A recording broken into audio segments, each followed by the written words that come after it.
The views expressed are not those of local community broadcasting, WYML LP, or its management, volunteers, or underwriters. Greetings and welcome back to the Personal Safety Show. This is Marcus Melnick, your host, and we will be wrapping up our conversation with Levi Stein from the Friendship Circle of Wisconsin, after which we're going to segue to Charles Smith, who is a keynote speaker on his military service and how to overcome PTSD. So here we go. You know, I don't mean this facetiously, although it might come across. I don't look at the Friendship Club as a friendship club. I look at it as a good deed club. And as I'm diving deeper in, there's something called the Sunshine Club, which may or may not have something to do with mental illness. Can you talk about the Sunshine Club and how that helps people? It does have to do with mental illness, but why don't you do the explanation instead of me? The Sunshine Club is a group of volunteers that offer to volunteer that when someone's sick, we'll deliver them food. It doesn't necessarily mean a full meal. It depends on how sick the person is. Sometimes it's just soup or something like that. It's really just about meeting once a week. Who's not feeling well? Who needs that little extra sunshine in their life? And we'll send them something. And that we started on day one. It's not like a structured program. So like many of the other ones where it's every day at this time, it's more as a need, on a need by need basis, but it's something that we do ongoing. Fantastic. Can you talk about some of the volunteer opportunities that you offer to teens and young adults? Sure. So the Friends at Home program, which is a big part of the core of the organization, teens visiting children with disabilities, is probably where we use more than half of our volunteer opportunities. We have over 100 teens that are doing that now in the Milwaukee area. So that's visiting once a week or every other week for about an hour to an hour and a half, and is a wonderful program. We also want volunteers at all of our social, recreational, life skills programs, which are usually in the evenings, 2 to 3 times a week. And then we also have other opportunities, like when we have our big fundraising events, our Bike for Friendship, our, whatever it is, we're always looking for volunteers for special opportunities. Fantastic. And it looks like there's a birthday club where people can sponsor a birthday package where you're going to recognize people's birthdays. And the great thing is for the people who may not have a lot of friends, or even in the example, it's always nice to get, even if it's just a card, a phone call, a text on one's birthday, and you're really connecting people. Can you tell about what a birthday package might be? Again, it depends on the year, what we have going on. And I'm not going to reveal what we're putting together a much nicer package for 2024. But it's usually a hot drink or a cupcake and a nice card, and depending if it's a kid or adult, usually something nice to go along with it. Awesome. And then it's really about recognizing them as individuals and know that we didn't forget about them. Awesome. What sort of upcoming events do you have? Upcoming events. So there's ongoing events really all the time. So for adults with disabilities, we usually do it in like a 6-week series. So now they're doing Taekwondo for 6 weeks. For kids, we have this art and baking series, which is really, really well attended. So they do 30 minutes art, 30 minutes baking, and we have a lot of volunteers there helping out. And that's for kids with disabilities and neurotypical kids to come together and do an activity together. We really want to normalize that and make that just a regular thing, and that's what we call Inclusion Club. So we have that going on every week. We have special events there's the You Matter events, which are the mental health events. We have a whole bunch of safe talks coming up in January and February, and now already scheduling out in March and April and May. So we have a lot of those programs. We have teen mental health support groups every single month. We're now starting to add college students into the mix of those support groups. We need to switch the name of it from Teen Talks to You Matter Hangouts. So that way we can include a little bit of a larger age. We strongly feel that college students need it sometimes more, but also can be a mentor role for high school kids. a lot of the stress and anxiety of high school kids are about going to college, and they could kind of mentor them through that process. And I think that'll be very helpful to that program. And yeah, lots of other stuff. Fantastic. So, what final thoughts can you offer, or what can you discuss that maybe I didn't even know to ask you, that where people can help other people or support the friendship circle? I think in life we have to realize that, some people get involved in politics or become, mega leaders in their communities. I think what Friendship Circle shows us is sometimes just being a friend can have a life-changing impact on someone. And I'm going to encourage everyone, just be a friend to someone else. If you see someone is alone, if you see someone is not, active in social circles, reach out. Find out if you could be a friend to them. Meet up with them for coffee. Do something nice. That's something we can all do. Every single person listening can do something like that. And that could change someone's life, give them hope, give them a reason to live, or give you a good friend, the friend that you always wished you had. So I think that's the most important lesson from everything that we do, especially when someone may seem or look a little bit differently. They're still inside. We are all the same. We all just want to be included and friendly people and be active in society. That's what we want. From a friendship circle perspective, we love for people to get involved. We love for people to come by the cafe. You don't need a reservation. You don't need to have a disability. It's open to everybody. And we want people to come participate. Here, you can support an organization just by buying a cup of coffee. Every dollar that's spent here stays within the organization. So come on by. It's really nice. It's good food and a good cause. And an individual can line the pockets of Starbucks and Dunkin' Donuts. Nothing against them, but this really does help people instead of going to profit margins and investors and that type of thing, which is also important in society.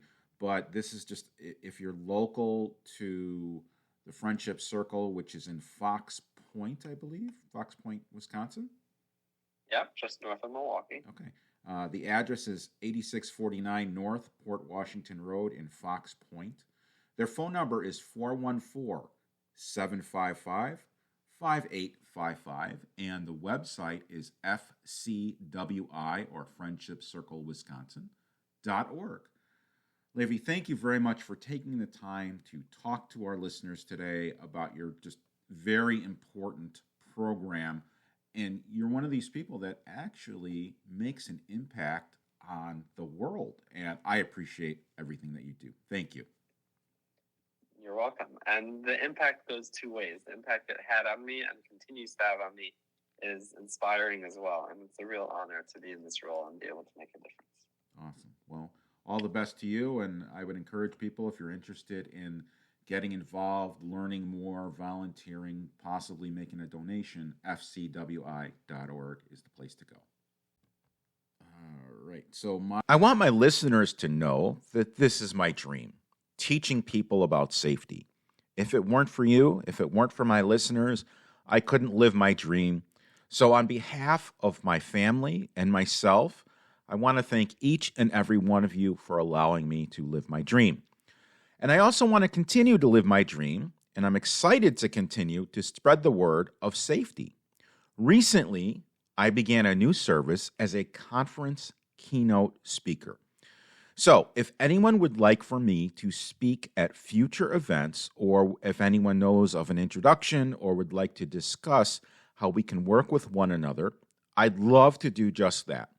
The keynote speaking website is www.stress2logic.com. That is STRES2logic.com. If you're aware of any conference speaking engagements where you'd like to have me speak, I'd love an introduction. You can always share my electronic business card, which is Marcus Melnick, MarcusMelnick.com. Now, back to the show. Today, I have on the line with me Charles Smith, who is an experienced coach. He's got an awesome background, a very inspiring story, and we're going to learn about how he has coped with adversity throughout his life. Charles, welcome to the show. Thank you, Marcus. I appreciate it.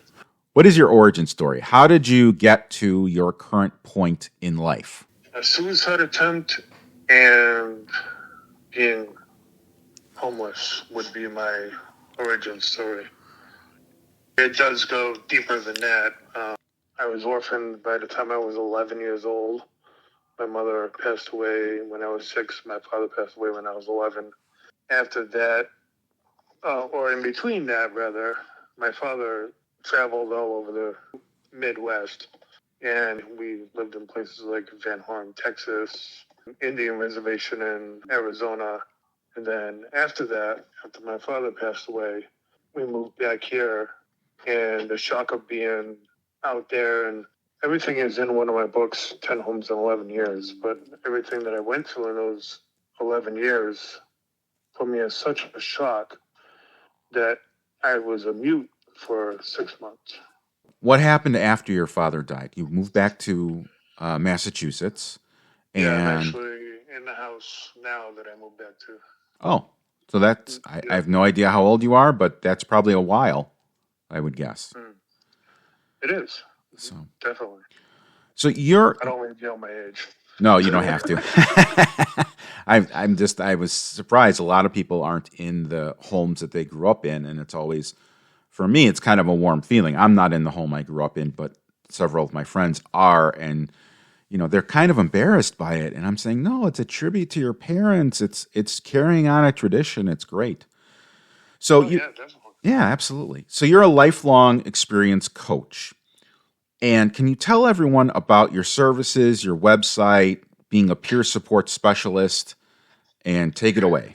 Well, I became a peer support specialist when I started writing books and doing programs helping people with post-traumatic stress disorder. And I had a positive thinking program, and I had a self-protection program going on. And I got that certificate so I would have some sort of something, because I didn't have any other degrees except for my high school degree at that time. And then I got that, and that got me in the door to a lot of different places to run my programs. And my programs didn't work out because of financial reasons. But when those didn't work out, then I figured the programs that I had, I would write as books, write a little longer and put them out as books so people still have the information. And yeah. So your website is lifelongexperience.net. And on it, and of course, in preparation for the interview, I did some research. I looked at it. You talk about compounded post-traumatic stress disorder complex. And I worked in law enforcement, and it's the same thing. We called it cumulative instead of compounded. Can you explain what that means? Well, compounded stress disorder, post-traumatic stress disorder, and complex post-traumatic stress disorder are the same thing. Sounds like it's very similar to what you sent me about what they have in law enforcement. What it is, though, is with me, my mother's death gave me post-traumatic stress. And then those 5 years in between, everything that me and my sister and father went through, those were like a layer on that cake. And then my father's death was another layer. And then my depression and my suicide and attempt and my homelessness were more layers. The point is that once you have post-traumatic stress disorder, you have post-traumatic stress disorder. You can't have, like, I have a post-traumatic stress disorder for an explosion that I was in, and then I have one for my mother's death. No, it's all one post-traumatic stress. It just gets compounded on top of each other, if that makes sense. Absolutely, absolutely. And And, I mean, I knew what it meant, but I wanted our listeners to get a better feel for it. Can I ask you about some low points in your life without re-traumatizing you? Yeah, go ahead. So you were homeless, and it's kind of funny. Our stories are not that dissimilar. My father died when I was a teenager, so I was a little bit older than you, and I don't know if I have PTSD, but it sure was a rough time. After a job loss, I also became homeless. So not in the same order that you're doing, but I understand the emotions that went through that go through trauma and not having a place to live. Can you talk to us about homelessness, how you ended up being homeless, where you actually lived, and for how long, and how you pulled up your bootstraps and got out of it? Well, what started my homelessness was I got out of the military. I was in 93 to 96, Army Infantry. And then after that, I lived in a few different places. And my uncle and my grandfather passed away a month apart, which was very traumatizing to me. It was like losing my father all over again twice. Right. At that point, I became the most distressed or depressed that I've ever been. And I even started carving on myself to feel something other than what I was feeling at the time. And then at that point, I tried suicide. One night, I just said, "Okay, I've had enough. I don't want to live anymore." And then I got a brand new bottle of sleeping pills and wrote some obscenery on my arm, afterworld. And at that point, I took the bottle of sleeping pills, and then my friends found me a few hours later and rushed me, or actually called an ambulance. And I got rushed to the hospital, stomach pumped and all that. I remember the doctor saying that he's surprised that I'm still alive. Then after that, my people that I was living with, my friends that I was living with said, "We can't have him back here. It's too much of a hassle." And it was. So I ended up going to a place in Boston called Court Street Shelter. When I got there, Court Street Shelter was packed. So I ended up on the streets for, I think it was like a month. And I just followed suit. I ran into some other homeless people, and they showed me where I can get a meal, where I can sleep. I've slept in tents. I've slept in ATM booths. They still have me. I had my ATM card so I could get in and out of those booths. And then I got into Court Street Shelter eventually. And then I stayed in shelters from that point on. I remember some of them were really scary places, to say the least. That gave me motivation. And the fact that I was with a bunch of different veterans that I know now too. So I began to open my eyes. Like, whoa, you're not alone in this anymore. You have all these other people around you that need help. That and finding out that I had post-traumatic stress in that time, they set me up with the VA, get help, and I found out that I had post-traumatic stress. And I found out how far back it went. And then I learned everything I could about post-traumatic stress. At that point, I just got a part-time job, saved my money up, and I eventually got myself an apartment, and I never looked back. Terrific story about being at a low point in your life. You can turn your life around. You can. It's very inspiring to me. Can you talk about addiction? I look at addiction like it's almost demonic, like something takes control of you and grips onto you so tight that you don't know which way is up. And a lot of these people that I support have an underlying condition like depression, anxiety, PTSD, and are having a tough go with life.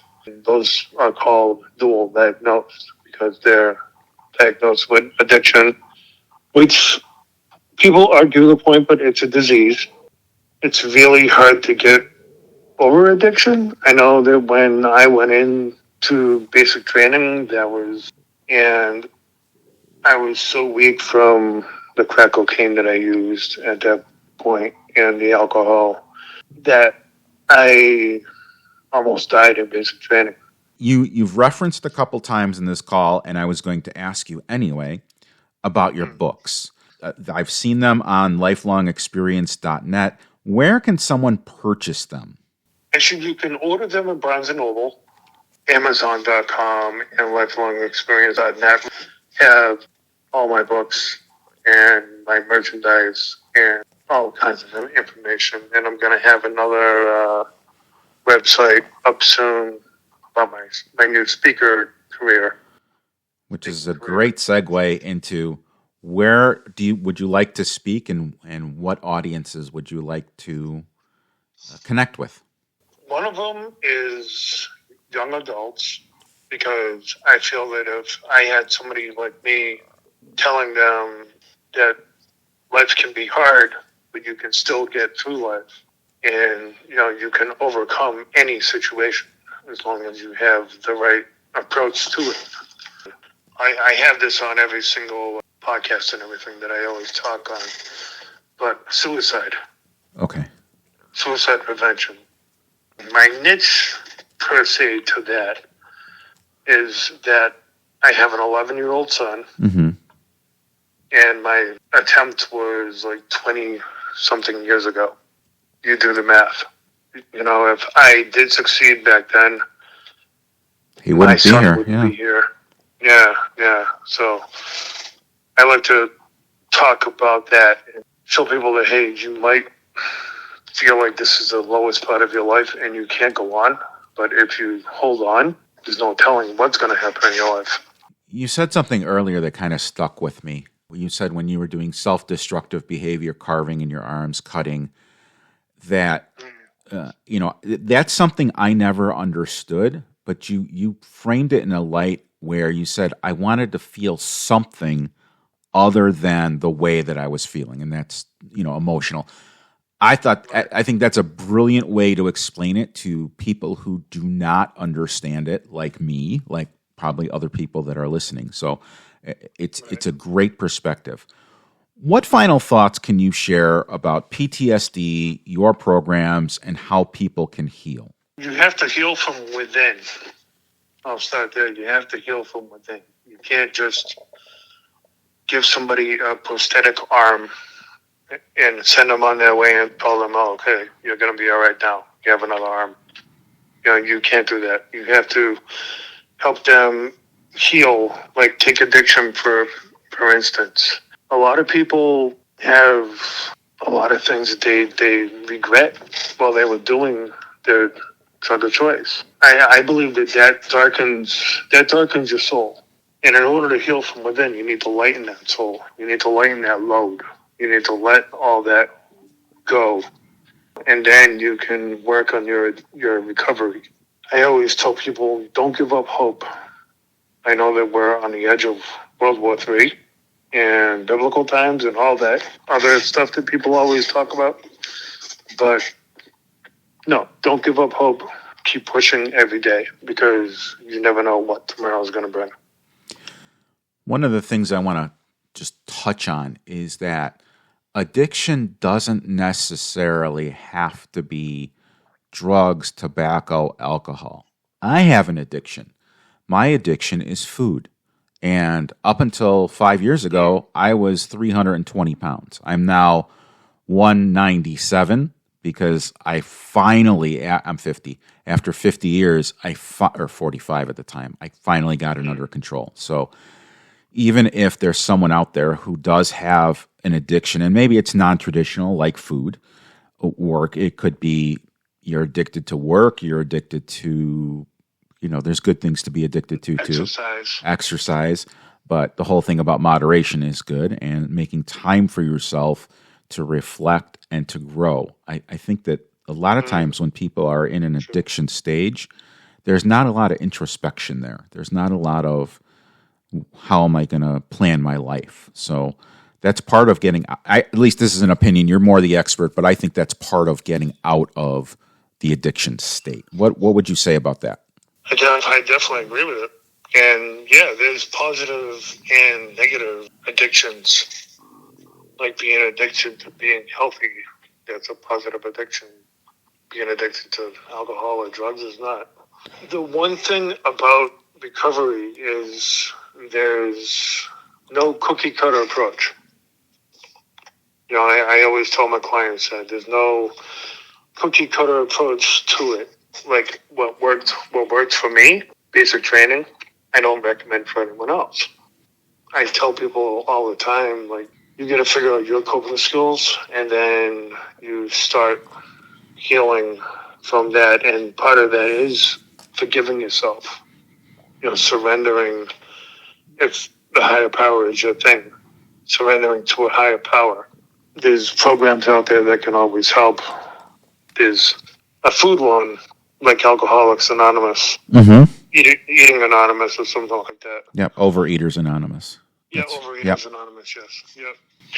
And there's all kinds of programs and places that you can go for Gamblers Anonymous or whatever. Folks, if you want more information about Charles Smith or would like to engage him or research some of his books, his website is lifelongexperience.net. Very, very interesting person. He sounds like Ray Romano. Okay, I'm kidding. That's a joke. I'm teasing you. Just a tiny bit. When I started talking to you, I'm like, oh, wow, that's Ray Romano. Brah. So, and I'm glad you have a sense of humor. Thank you. Thank you for getting me. If anyone would like more information on Charles to be a keynote speaker to help with addictions, once again, his website is lifelongexperience.net.